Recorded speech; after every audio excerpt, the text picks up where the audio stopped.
Langit malam bagaikan kain hitam pekat, dihiasi kerlip bintang yang redup. Di sebuah jalanan terpencil di pinggiran kota, suasana mencekam menyelimuti. Dua kelompok hantu berhadapan, geng pocong dan geng kuntilanak. Teriakan dan makian terdengar di udara, pertanda akan balapan motor yang tak terelakkan. Awalnya, geng pocong dan geng kuntilanak hanya bersaing dalam adu mulut. Namun, perdebatan panas itu memancing emosi kedua kelompok, dan akhirnya memicu keributan besar. Pukulan dan tendangan melayang di udara, dan suara jeritan hantu bergema di malam sunyi. Di tengah keributan, salah satu anggota geng pocong menantang salah satu anggota geng kuntilanak untuk balapan motor. Tantangan ini diterima dengan antusias oleh salah satu anggota geng kuntilanak. Balapan motor ini menjadi cara untuk menyelesaikan perselisihan dan menentukan geng mana yang lebih kuat. Geng pocong dan geng kuntilanak terkenal dengan rivalitas mereka yang tak kunjung padam. Sejak berabad-abad lampau, kedua kelompok ini selalu bersinggungan dan tak jarang terlibat dalam perselisihan. Balapan motor malam ini hanyalah babak terbaru dalam kisah perseteruan mereka. Salah satu anggota dari geng pocong dan geng kuntilanak bersiap-siap untuk balapan. Anggota geng pocong menggunakan motor tua yang telah dimodifikasi dengan berbagai jimat dan mantra. Anggota geng kuntilanak menggunakan motor yang lebih modern dan dilengkapi dengan berbagai teknologi canggih. Suasana di sekitar arena balapan semakin memanas.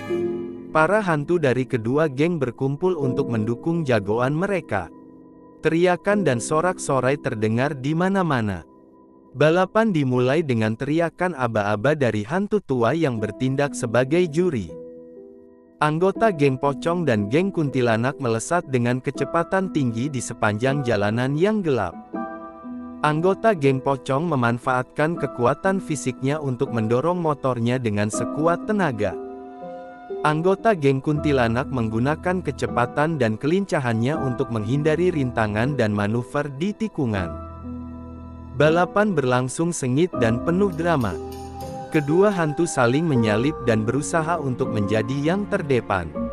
Teriakan dan sorak-sorai para penonton semakin menyemarakkan suasana.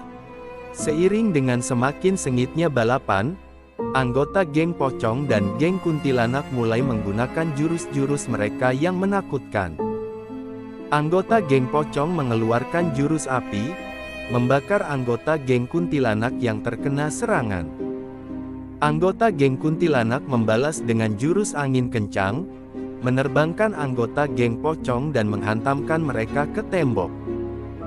Balapan ini bukan hanya tentang kecepatan dan kekuatan, tetapi juga tentang strategi dan kelicikan. Para hantu menggunakan berbagai cara untuk mengalahkan lawan mereka, bahkan menggunakan jurus-jurus yang berbahaya dan terlarang. Setelah pertarungan yang sengit dan penuh bahaya, anggota geng pocong akhirnya berhasil mengalahkan anggota geng kuntilanak.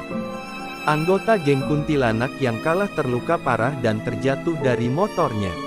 Anggota geng pocong berteriak kegirangan, merayakan kemenangannya yang pahit.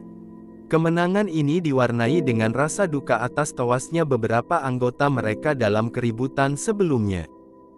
Balapan motor malam itu meninggalkan luka mendalam bagi kedua geng.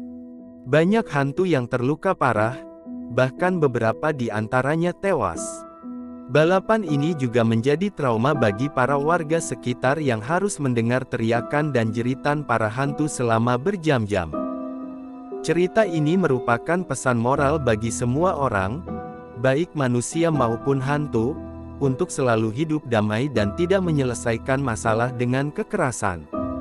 Balapan motor hanya akan membawa kesedihan dan penderitaan bagi semua pihak. Balapan motor antara geng pocong dan geng kuntilanak menjadi legenda di kota itu. Legenda ini mengingatkan para hantu untuk selalu menjaga perdamaian dan menyelesaikan masalah dengan cara yang baik. Masyarakat sekitar pun berharap agar balapan motor seperti ini tidak terjadi lagi, dan kedua geng dapat hidup berdampingan dengan baik.